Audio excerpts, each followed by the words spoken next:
Bonjour à toutes et à tous, vous écoutez l'épisode 111 du podcast Mes trucs de prof pour la deuxième partie de mon entretien avec Laura Marie de l'atelier de l'orthophoniste.com. Je suis Émilie Lefatan, je suis formatrice et coach professionnelle spécialisée des métiers de l'enseignement, de la formation et de l'éducation. Et dans ce podcast, je partage avec la communauté enseignante des réflexions, des outils, des idées et plein d'autres choses dans le but de réfléchir et faire réfléchir aux pratiques et aux métiers d'enseignant dans toutes ses dimensions. Ce podcast est disponible sur toutes les plateformes et sur le site mestrucsdeprof.fr. Avant d'écouter cet épisode, je vous invite à d'abord écouter l'épisode 110 pour entendre le début de notre échange. Voici donc la seconde partie. Alors nous revoici et commençons avec une question d'une auditrice au sujet de la méthode globale. Elle voulait avoir ton avis concernant la méthode globale et notamment en lien avec l'apprentissage des sons complexes. Non, c'est un sujet, la méthode globale, parce qu'alors en fait, théoriquement, la méthode globale n'est plus du tout enseignée à l'heure actuelle. Mais là, c'est la théorie. Théoriquement, elle n'est plus du tout enseignée, sauf qu'en fait, dans les faits, quand tu regardes, alors là, moi, mon dernier, je ne sais pas si tu avais suivi mes derniers posts, mais là, oui, j'ai suivi. C'était de savoir à quel point on mettait de la globale dès la maternelle. Bon, ça, c'est un sujet à part entière. Mais bon, là, si j'en reste du coup aux méthodes de lecture qu'on donne aux enfants en début d'apprentissage, il y a quand même beaucoup de passages par la globale. Et surtout ceux dont les enseignants n'ont pas forcément conscience, c'est que, et c'est vraiment un de mes chevaux de bataille, je devrais dire, c'est que quand on aborde l'orthographe, l'orthographe est quand même beaucoup abordée de façon globale à l'école. C'est-à-dire qu'en fait, on donne des mots à mémoriser. Ouais. Mais sans les étudier, sans faire ressortir la fréquence des sons, sans étudier vraiment les graphies en termes de position, quand il est en initiale, quand il est en médiane, quand il est en finale. Ça, c'est de l'analytique. Moi, je prône l'analytique, en fait, vraiment. Et là, du coup, par exemple, la question de l'auditrice sur la globale pour les sons complexes, non. Si on fait en global, donc admettons qu'on veuille travailler les sons complexes comme aïe, ouïe, œil. Et qu'on fasse du coup mémoriser de façon globale à l'enfant un mot qui comporte des aïe ou œil, si on ne va pas décortiquer comment se construit des mots qui ont aïe ou œil, je veux dire sur le plan orthographique, c'est-à-dire que, un mot qui se termine en aïe, donc là déjà, où se situe le aïe ? Est-ce qu'il est au milieu du mot ? Est-ce qu'il est à la fin du mot ? S'il est à la fin du mot, est-ce qu'on a un mot masculin ou un mot féminin ? Parce que si du coup c'est un mot masculin, ça va se terminer A-I-L. Si c'est un mot féminin, ça va être A-I-L-L-E. Et c'est une structure qui revient tout le temps pour les ouilles, pour les œils, pour les œils aussi. Et si c'est en milieu de mot, ça va être A-I-L-L ou O-U-I-L-L. Et ça, amener les enfants à analyser ça, mais c'est tellement capital. On ne peut pas le faire de façon globale en fait. Ouais. On peut pas. Mais en fait, je pense que ce qui est difficile des fois, c'est de décomposer, déjà pour soi en tant qu'enseignant, de redécomposer les cas et de soi-même aller analyser et d'amener les élèves par de l'analyse de corpus et de mots de comparaison, de dire à tirer des conclusions. Voilà. Tu vois, ne serait-ce que pour la graphie du haut.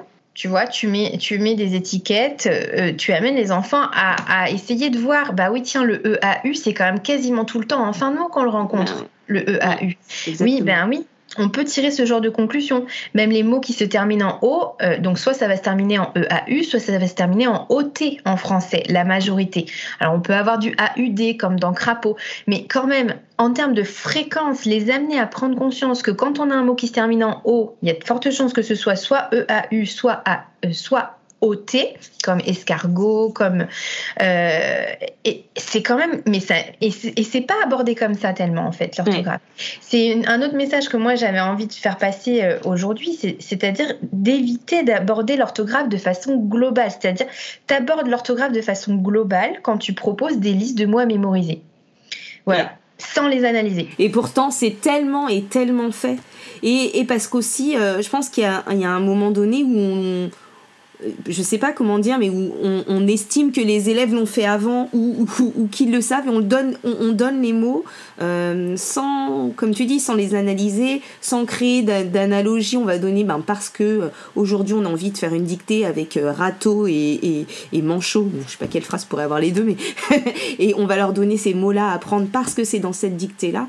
Alors que, et j'ai vu en plus que c'est ce que tu faisais dans les listes de mots par analogie que tu proposes sur ton site, c'est, en fait, ce serait tellement plus simple d'organiser les mots quand après les avoir étudiés et avoir tiré ces conclusions-là avec les élèves, encore une fois, et de mettre du sens plutôt que de leur prendre la liste comme ça. En fait. C'est ça, voilà. C'est mieux pour le travail orthographique, tu vois. Là, si je peux faire vraiment passer un message, c'est de faire attention au travail thématique. Oui. Attention au travail thématique en orthographe, mais vraiment attention, parce que moi je vois beaucoup passer, du coup, il y a je sais qu'il y a des supports qui sont à la mode chez les enseignants pour travailler tout ce qui va être, et en soi les supports sont beaux et intéressants parce que du coup ça amène les enfants à s'intéresser à l'art ou à s'intéresser à l'histoire ou à s'intéresser, mais là je voyais du coup chez un petit gars que je suis en CE2 qui probablement a ces dictées thématiques là, il fallait qu'il mémorise, je sais plus, Sphinx,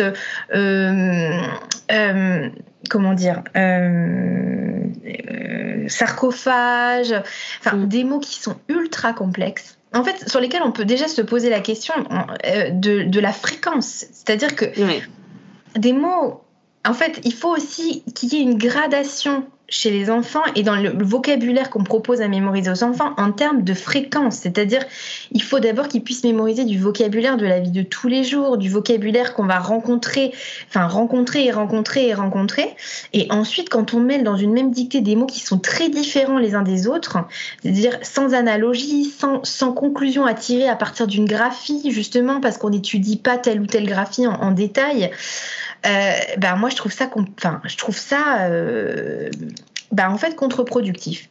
Contre-productif dans le sens où oui, peut-être que du coup ils vont retenir quelques petits mots par-ci par-là, mais en fait ils vont pas réussir à bien les catégoriser, ils vont pas réussir à bien les réexploiter ensuite, en fait. Donc attention au travail thématique et attention de tout miser sur la mémorisation. C'est-à-dire qu'une mémorisation sans analyse, sans décortiquage, c'est très peu efficace en fait. C'est très peu efficace.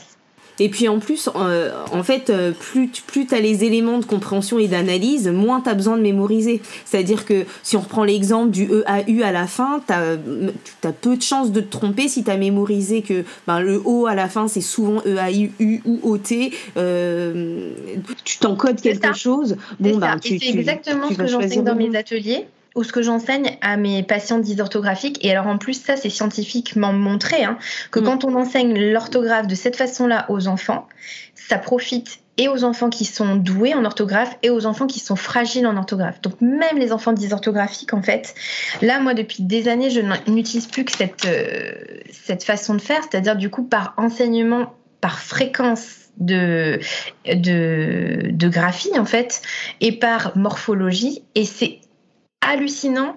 Ils me disent tous, même là du coup je reprends avec des enfants qui sont ados et qui ont des niveaux d'orthographe de primaire, c'est-à-dire du coup j'ai des enfants de 13-14 ans qui ont des niveaux de CE1 ou CE2.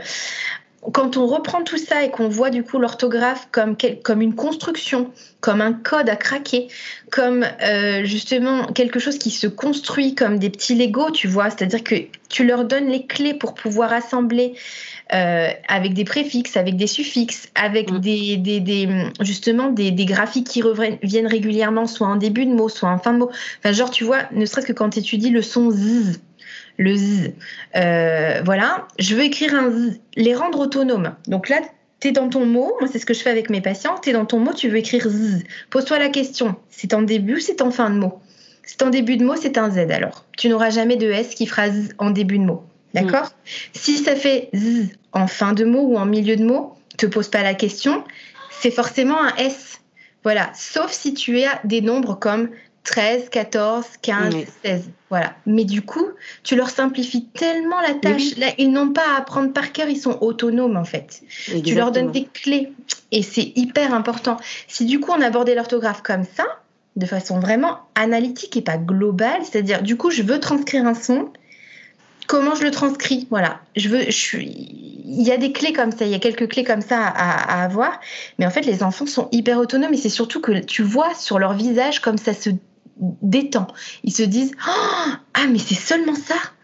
Ah, mais il n'y a que ça à savoir. Parce qu'ils se font tellement une montagne de l'orthographe en mettant quelque chose.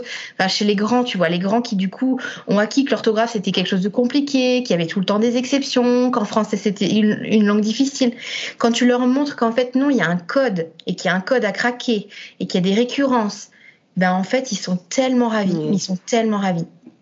Ouais, et puis c'est motivant et c'est moins rébarbatif. Et tu vois, même sans aller jusqu'au jeu, c'est challengeant. Donc du coup, on a envie de chercher et on a envie, même dans une situation qui est pas forcément hyper ludique, et ben ça donne envie de comprendre et d'aller chercher, etc.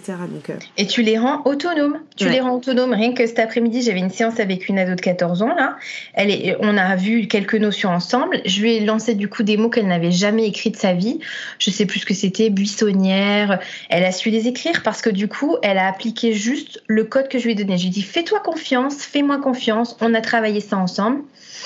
Tu vas y arriver. Elle a appliqué mot pour mot ce que je lui ai écrit. Elle était très étonnée de voir qu'elle pouvait écrire du coup des mots qu'elle ne connaissait pas. Et c'est vraiment ça qui est important en fait, de donner. Et j'aimerais vraiment qu'il... Mais je te suis, je suis ton disciple. Non, mais je suis complètement d'accord parce qu'en plus, quand on aborde les choses, l'orthographe à partir de la mémoire, c'est tellement pléthorique. En fait, que du coup, c'est décourageant. C'est-à-dire qu'il y a ceux qui ont déjà suffisamment mémorisé pour que ça soit facile. En fait, ils se rendent pas compte qu'eux et donc ils sont pas découragés. Et puis tous ceux qui rencontrent en fait des difficultés, même sans aller jusqu'aux élèves qui ont des troubles 10, mais qui rencontrent des difficultés, se découragent. Et on trouve des fois des adultes encore qui sont persuadés qu'ils sont incapables d'être bons en orthographe, alors que quand on leur donne la bonne règle et le bon truc, dire non mais attends, il y a une règle pour ça, t'as pas besoin d'apprendre le dictionnaire par cœur. C'est ça.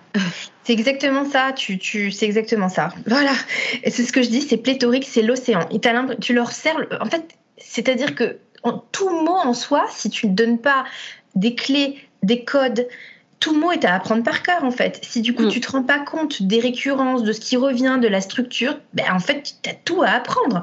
Ouais. C'est hyper décourageant. C'est comme si on te donnait le dictionnaire et qu'on te dit apprends.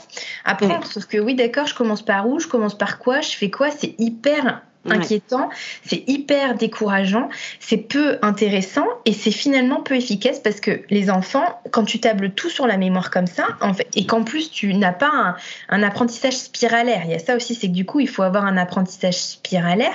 Si du coup tu travailles, tu fais mémoriser ta liste de mots aux enfants pendant une semaine, qu'après tu fais ta dictée, puis hop, on passe à une autre, et hop, on passe à une autre, en fait ils en font quoi ? C'est voilà. Et ils peuvent pas le réutiliser en fait. Et c'est ce que tu disais sur l'approche thématique, c'est que du coup, si tu te retrouves pas un peu dans cette thématique-là, tu vas pas le réutiliser. Alors que si t'es rentré par, aujourd'hui, on va travailler sur les mots qui se terminent par O, pour reprendre l'exemple de tout à l'heure. Forcément, il y a un moment donné où tu vas pouvoir, même en tant qu'enseignant, où on va pouvoir remobiliser cette connaissance, dire vous vous souvenez ça, on l'a vu, voilà. On l'a vu à tel moment, on a peut-être éventuellement un affichage dans la classe, etc.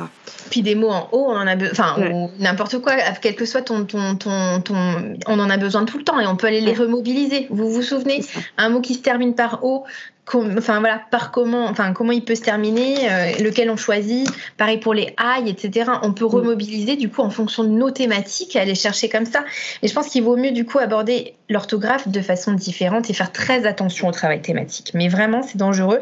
Mais même moi, alors c'est un écueil, même moi en tant qu'orthophoniste, quand j'ai démarré, on avait beaucoup de jeux orthophoniques aussi qui travaillent de façon thématique. On va travailler sur le thème du sport, le thème des animaux. Mais en fait, là, je me revois faire par exemple des petits bacs, tu vois, petits bacs avec des enfants pour les faire écrire et après retravailler ce qu'ils avaient eu du mal avec. Mais je me vois leur faire écrire, du coup, on se fait une liste de mots, tu vois, sur les animaux marins. requin, dauphin, baleine. Je t'en donne 3 qui sont toujours hyper compliqués parce que requin, souvent, ils savent pas écrire le Q-U-I-E-N. Dauphin, c'est pareil, le « de baleine. Et là, tu te dis, ouais, mais en fait, c'est quoi la logique là-dedans ? Tu vas faire chaque séance 5 mots à réviser comme ça, mais ça n'a pas de sens en fait. Ça n'a pas de sens. C'est vraiment pas la bonne façon d'aborder les choses. Et voilà, moi je prêche pour ça. Ça me fait penser, parce que là on est sur l'orthographe, mais en fait c'est aussi la même démarche qu'on peut garder pour la conjugaison. C'est-à-dire que en fait, oui, si on décide qu'il faut apprendre par cœur, on ouvre le Becherel et on l'apprend par cœur, mais c'est juste imbuvable. Alors que quand on commence à être capable d'analyser, de comprendre la construction du verbe, la morphologie du verbe et la marque du temps, la marque de la personne, etc., on a moins de choses à apprendre en fait. Exactement. Et là la conjugaison c'est un très très bon exemple parce qu'en plus c'est pareil, c'est hyper décourageant pour les enfants, mais pourtant il y a des récurrences. Il y a même certaines terminaisons qui ne bougent quasiment jamais en fait. Et si on montre aux enfants tout ce qui est stable, au contraire de tout ce qui est instable, parce que c'est ça en fait, si on leur fait apprendre tout le temps comme quelque chose qui change et qui est complexe et qui est dense et tout, ils sont... Mais en fait, psychologiquement, ils sont sous la vague. En fait, tu leur dis, ah ouais, mais il y a ça et ça. Alors que quand tu leur montres la récurrence, le truc qui ne bouge pas ou quasiment pas, et comme tu dis, la marque du temps, on va bouger en fonction de la marque du temps de la personne, de façon analytique. L'analytique, c'est la clé, que ce soit en lecture, que ce soit en orthographe, que ce soit en grammaire. On mise trop sur de l'imprégnation et pas assez sur de l'analytique. Et l'imprégnation, c'est de la globale. Et la globale, ça a ses limites en fait. Ça a ses limites et c'est surtout que ça plafonne très très vite et ça rend pas du tout les élèves autonomes en fait.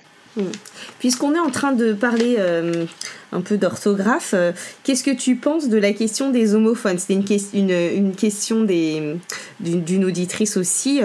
Que penser des homophones qu'on aborde toujours par opposition et ensemble ? Alors ça c'est une bonne question. Moi souvent... Alors, ça dépend, encore une fois. Mais c'est vrai que moi, j'aime bien quand même le faire en opposition, pour le coup. Oui. Alors, autant, tu vois, moi, j'aborde pas... Je déconseille, tu vois, par exemple, d'aborder en opposition les confusions de sons, par exemple. Ouais. C'est-à-dire, du coup, de faire des mots qui font fe, des mots qui font ve en même temps, des mots qui font be, des mots qui font de en même temps, parce que du coup, des enfants qui confondent vont avoir du mal à déconfondre, si tu veux. Ça les aide pas qu'on leur présente tout le temps les choses en même temps. Ouais. Autant là, alors après, en fait, tout dépend des compétences grammaticales des enfants. Parce qu'en fait, c'est ça souvent les homophones, c'est relié à la grammaire, c'est-à-dire relié au sens. Et souvent, moi je l'aborde du coup avec des enfants quand ils sont bien plus grands quand même et quand on a déjà bien abordé la grammaire.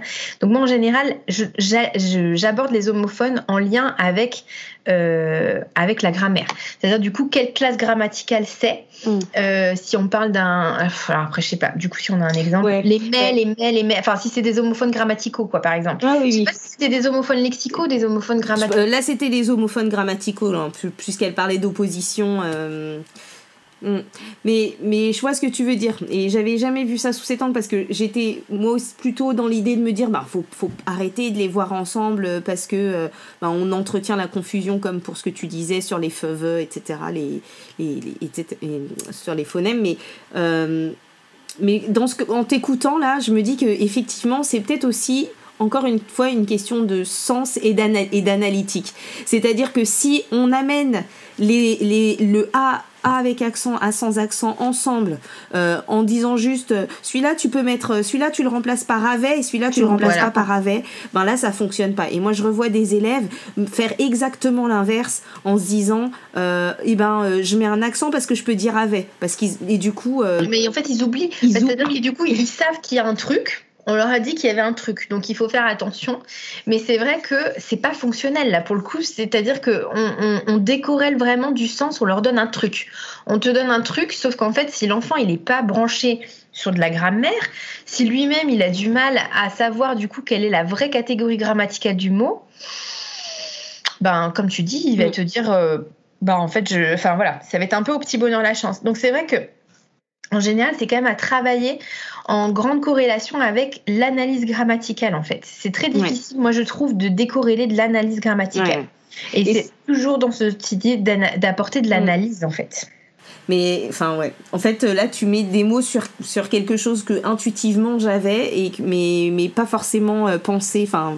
mis ma pensée en mots, mais oui, parce que c'est ce qu'on fait, et sûrement parce qu'on le fait trop tôt, en fait. Si on le fait trop tôt, et effectivement, ça veut dire que tant que les élèves sont pas capables de distinguer quelque part le verbe de la préposition, on ne peut pas le faire ensemble. Et ça, c'est encore un gros sujet, hein, parce que là, tu vois, moi, j'ai ma fille en IEF, donc j'aborde un petit peu, j'ai certains manuels, justement, d'études de la langue et tout, mais je me dis, mais attendez, oh là là là là, on voit des choses qui sont déjà... Enfin, l'enfant a à peine construit comment dire, sa connaissance du mot, et qu'il peut y avoir du coup des différents mots qui ont différentes fonctions dans une phrase. Et il va déjà comprendre qu'il y a des noms, qu'il y a des verbes et tout. Mais qu'au des fois, on voit des trucs, mais qui sont... Enfin, ça va beaucoup trop vite en besogne, encore une fois. Je trouve que c'est pas du tout assez progressif. Et c'est vrai qu'on va trop vite. Et puis, je pense à ou, là, tu vois. Ou avec accent et ou et sans accent.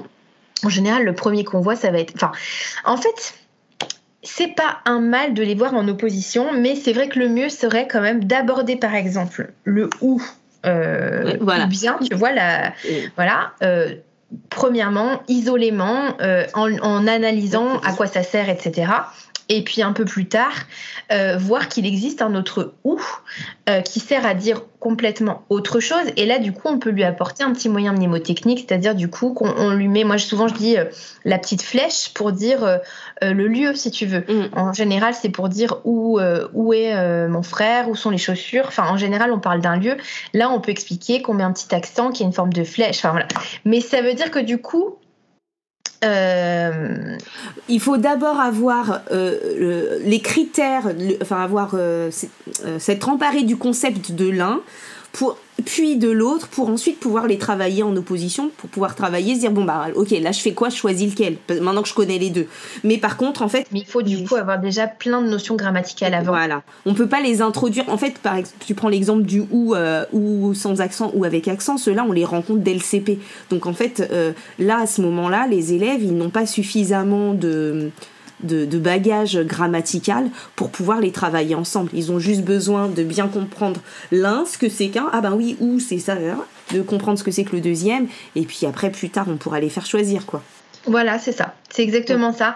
Construire vraiment brique après brique le truc, et surtout leur donner les outils d'analyse qui vont avec, et du coup notamment les outils d'analyse grammaticaux. Tant qu'ils ne savent pas ce que c'est qu'une préposition, est-ce que ça a du sens en fait ? Est-ce que ça a du sens de leur faire des exercices d'analyse et de jeu choisi entre l'un ou l'autre ? Si c'est pour aller leur donner des petits trucs et astuces, tu vois, comme tu disais, le a et avait, a avec, tant qu'ils ne savent pas ce que c'est qu'un verbe, est-ce que c'est qu'un verbe conjugué ? Est-ce que c'est qu'une préposition ? Est-ce que ça a du sens de les amener à faire ce genre d'exercice, quoi ? Ouais. Non, mais complètement. Je fais un petit tour de mes questions.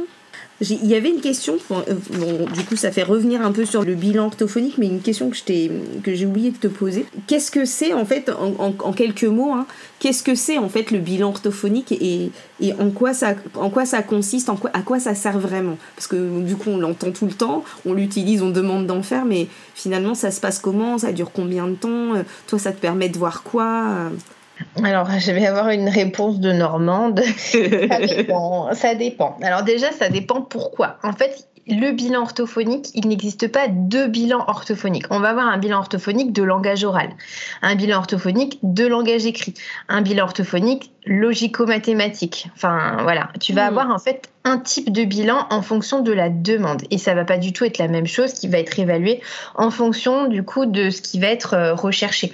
Ou tu vas aussi avoir un bilan de déglutition, un bilan... voilà. Donc ça, déjà... Voilà. C'est intéressant parce que, tu vois, moi je pense que souvent... j'ai dû envoyer les familles dire allez faire un bilan orthophonique, un peu comme aller passer le whisk oui, c'est ça. Voilà. Mais en fait c'est parce que du coup sur l'ordonnance du médecin il écrit bilan orthophonique et rééducation si besoin. On va dire c'est quand même une appellation qui a du sens, mais en soi nous le bilan orthophonique, c'est plein de bilans différents. Ouais. C'est le bilan de langage oral, bilan de langage écrit, bilan de logico-mathématique, bilan de neurologie. Enfin bon, tout dépend du coup du champ de compétences dans lequel on est. Mais voilà, donc ça va être difficile de te les détailler tous, mais en gros, en langage oral, on va évaluer tout ce qui va être compréhension du langage. Qu'est-ce que l'enfant comprend en termes de vocabulaire, en termes de phrases, en termes d'énoncés et tout ça. Et on va évaluer tout le versant expressif. C'est-à-dire, est-ce que du coup, il est capable, qu'est-ce qu'il est capable d'exprimer lui-même en termes du coup d'articulation, en termes de mots, en termes de phrases, de syntaxe, de tout ça. Et on va aussi voir au niveau moteur de la bouche, parce que généralement, quand il y a des difficultés d'articulation, on fait aussi un petit bilan qu'on appelle... on va voir les praxies bucco-faciales, on va voir du coup comment il place sa langue. Voilà, sommairement, on va voir comment fonctionne la bouche, quoi. Ça, c'est pour du langage oral, grosso modo. Donc, compréhension, expression et la partie mécanique, grosso modo. En langage écrit, on va aller voir du coup, pareil, nous, ce qui est vraiment prépondérant, ça va être la compréhension. Hein. C'est pour ça que chez moi, le sens est toujours au cœur de tout, c'est-à-dire que si on ne met pas de sens sur les choses, voilà. Donc moi, j'évalue toujours la compréhension écrite, de mots, de phrases, de textes. Donc voilà, je vais toujours du plus petit au... Voilà. Donc en gros, on va évaluer lecture de mots, lecture d'énoncés, type consigne, et lecture de texte. On évalue souvent quand même la fluence de lecture pour voir, parce que même si en soi, moi, j'en suis beaucoup revenue de la fluence de lecture, même en tant qu'orthophoniste. Hein. C'est des orthophonistes qui travaillent énormément la fluence de lecture et tout. Moi, je ne travaille plus du tout la fluence de lecture, mais je l'évalue pour avoir... on va dire une photo de l'enfant à un instant T et des repères. Pour moi, l'affluence est un outil d'évaluation, mais pas un outil de rééducation. Tout comme, à mon avis, la fluence en classe devrait être une évaluation pour se donner une idée de l'évolution de l'enfant, mais pas un outil d'apprentissage, en fait. Et là, quand tu dis ça, tu parles de faire lire un texte et de le chronométrer pour savoir en combien de temps il le lit. D'accord. Sans lui poser de questions après. C'est-à-dire, du coup, tu lis du mieux que tu peux. Et voilà, quand c'est passé 1 minute ou quand c'est passé... on s'arrête. Donc ça, c'est vraiment l'évaluation de fluence, parce que du coup, on voit, en gros, on a des repères en termes de fluidité, si l'enfant fait beaucoup de reprises, s'il a du coup beaucoup d'erreurs de lecture, et on a une idée de sa vitesse de lecture. Mais en soi, moi, après, je ne vais jamais rééduquer la fluence de lecture. Mais jamais. Voilà, ça c'est aussi peut-être un gros mythe, mais moi je ne touche jamais ça, sauf si c'est une demande spécifique d'un grand. Enfin, tu vois, j'ai déjà eu des collégiens qui me disaient « je lis pas assez vite, je voudrais lire plus vite ». Donc là, je vais travailler la vitesse de lecture, mais on est chez des grands. Ouais. Donc, sinon, je ne touche jamais à la fluence de lecture. Donc, voilà, c'est un outil d'évaluation, mais c'est pas un outil de travail. Voilà, donc ça je le fais du coup dans le bilan, et puis je vais évaluer la partie écrite, c'est-à-dire du coup comment en fait un bilan de langage écrit c'est complet, donc on va voir ce que l'enfant peut lire, peut comprendre, peut écrire, pour voir au niveau de l'orthographe comment est-ce qu'il transfère à l'écrit et la phonétique et le lexical et le grammatical. On regarde les 3 niveaux d'orthographe et on va voir comment sont les prérequis, c'est-à-dire comment est-ce que du coup il entend les sons. On va voir du côté de la phonologie, conscience phonologique, comment ça se passe, côté mémoire de travail, comment ça se passe, côté visuel aussi, comment ça se passe. En gros, les outils. On va aller voir les outils qui devraient être en place, si c'est bien en place ou pas, pour nous donner des indices sur les mécanismes qui pourraient être un petit peu déficitaires. Voilà, et puis un bilan de logico-mathématique, c'est encore différent. Là, on va vraiment évaluer en gros l'enfant dans son raisonnement, dans la numération. Est-ce que du coup la numération est bien complète? Est-ce qu'il a une bonne conscience du nombre? Est-ce qu'il sait bien compter, dénombrer? Enfin voilà, il y a tout un travail autour de la compréhension des consignes encore, et puis en fait des techniques opératoires. Il va y avoir plein de choses autour de ça, mais c'est vraiment un bilan spécifique en fait. Donc un bilan orthophonique en fait c'est plein de choses différentes. Voilà. Si je comprends bien, du coup, c'est pas un texte fixe comme la WISE ou le WISC, etc. C'est toi qui as une batterie d'exercices. C'est normé. Alors chaque orthophoniste à son bilan. Enfin, on va dire qu'on a des bilans normés qui existent, des batteries de bilan différentes. Après, chaque orthophoniste achète un peu la batterie de bilan qui lui parle, avec laquelle elle est à l'aise. Mais c'est toujours le même texte dans ta batterie de bilan. D'accord, ok. Oui, comme ça te permet d'avoir des repères aussi. Comme ça, tu as quand même un repère. Donc, en gros, un bilan, c'est ça. Ça, c'est le bilan. C'est la partie technique du bilan, mais on va aussi avoir, du coup, tout un entretien avec les parents pour connaître le cadre, le pourquoi du comment on consulte. Donc, toute la partie qu'on appelle l'anamnèse pour remonter un peu dans l'histoire de l'enfant. Et puis ensuite, on a la retransmission, du coup, des... Donc là, pour répondre à ta question, comment ça se passe, combien de temps ça dure, c'est très dépendant des orthophonistes. Ok. C'est très dépendant des orthophonistes, mais en général, ça dure au moins 1h30. Souvent, voilà, c'est entre 1h30 et 2 heures dans la moyenne. Après, il y a des orthophonistes qui aiment énormément fouiller, qui ont besoin de faire ça en plusieurs fois. Et ça dépend des enfants, ça dépend des cas, ça dépend des situations, ce qu'on a besoin d'aller voir. Mais en gros, la structure qui est toujours la même, c'est anamnèse, évaluation, et ensuite on fait un retour de nos évaluations avec des conseils et tout ça. Et puis après, il y a aussi la partie écrite du bilan. On rédige notre bilan. Oui. Voilà. Ça doit prendre un certain temps. Ça marche. Donc j'ai 2 dernières questions. Alors une, peut-être que la réponse sera rapide, c'est peut-il y avoir un lien entre le fait d'être bilingue ou trilingue et des difficultés de communication, comme par exemple le bégaiement? Non. Et alors là, la réponse, elle est simple, claire et lettre. Non. Ça aussi, c'est hyper important. Je sais que j'ai une de mes super copines orthophonistes qui est spécialisée dans le bilinguisme. D'ailleurs, si ça intéresse certains, ils peuvent aller consulter son compte. Le bilinguisme ou le plurilinguisme, en fait, en l'occurrence, ça s'appelle une bulle de 2 langues. Donc, une avec 1. Le chiffre 1, une bulle, et 2 langues avec un 2. C'est vraiment, elle est passionnante. Mais vraiment, du coup, non. En fait, le bilinguisme et le plurilinguisme n'est à l'origine d'aucun trouble. Voilà. Que ce soit retard de langage, que ce soit bégaiement ou autre, en fait, on ne peut jamais imputer le bilinguisme comme étant du coup un facteur d'origine de trouble. Et le bégaiement, non. C'est pas, c'est 2 choses tout à fait différentes. Et c'est pas le bégaiement, enfin le plurilinguisme n'est pas l'origine en fait du trouble de l'enfant. Ça vraiment, faut vraiment bien l'avoir en tête. Et d'ailleurs, parce que ça arrive souvent, j'imagine que les enseignants et des enfants qui sont en situation de bilinguisme, du coup la langue de l'école, la langue à la maison et tout, c'est pas un facteur de retard de langage. Donc un enfant qui ne parle pas, il faut quand même emmener consulter chez l'orthophoniste. C'est pas parce qu'il parle une autre langue à la maison qu'il parle plus tard. Tout ce que j'ai dit sur le langage oral plus tôt, ça vaut quoi. Ça vaut même du coup en cas de bilinguisme ou de plurilinguisme. On va dire, sauf si du coup l'enfant est monolingue, c'est-à-dire du coup dans sa famille il ne parle qu'une langue et qu'il vient d'arriver dans le pays et qu'il est en pleine phase de découverte de la langue, c'est-à-dire que il découvre les élèves allophones, évidemment que là, du coup, il va pas être fluent en français et il va pas bien comprendre le français, ça c'est évident. Mais ça veut dire que normalement, il parle dans sa langue. Enfin, il parle avec ses parents et il a développé son langage et voilà. Un enfant qui ne parle ni dans sa langue, ni en français, c'est pas normal. Enfin, c'est pas normal. Il faut évaluer quoi. Voilà. Mais c'est pas dû au bilinguisme. C'est pas dû au bilinguisme. C'est un autre trouble. Non. C'est intéressant ça, je pense, à savoir. Et je pense qu'il faut le faire passer aussi parce que ça fait partie. Il y a plein d'idées reçues. Donc il y a le bilinguisme, effectivement. On se dit c'est normal que l'enfant parle plus tard parce que du coup il est bilingue ou parce qu'il est trilingue. Non.